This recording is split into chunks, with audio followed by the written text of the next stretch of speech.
Hi guys! You know what I'm cooking right now? My son and my sweetheart requested to me na magluto po ako ng broccoli with beef or beef broccoli. So what I did is, nilagyan ko po siya ng tofu. Niluto ko siya sa low fire with a white onion like this.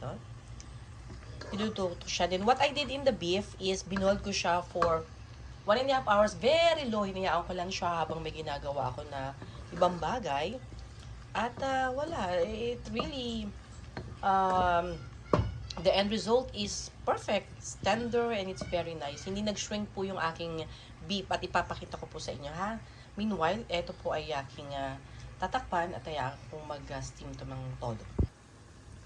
Ito guys yung sinabi ko na nilaga ko siya, so kinip ko siya sa refrigerator prior to my cooking sa broccoli na may beef. So, ito guys, makikita mo, malambot talaga. Natignan ko na. Hindi ko na po siya ibubulat-lat kasi lalagay ko na siya dito. At gusto ko maghalo-halo na yung lasa nila. So, this is, I think, half kilo. Ayan. So, yan ang request ng aking anak at ng aking pag-ibig. So, makikita niyo po, merong kulay na po siya, di ba? I put oyster sauce, mga 2 tablespoon lang po. Kasi pag dinamihan niyo po yung tablespoon, maalat. So, nilagay ko po yung pinakakatawan ko ng broccoli. Na dati tinatapon ko. Dito ko lang natutunan kung paano kainin. So, kinat ko po siya. And then later on, I will put the pinakabulaklak ng broccoli. And that's it.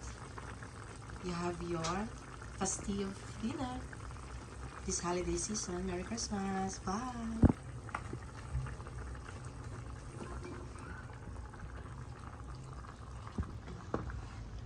Yes, I'm ready. They're calling me now.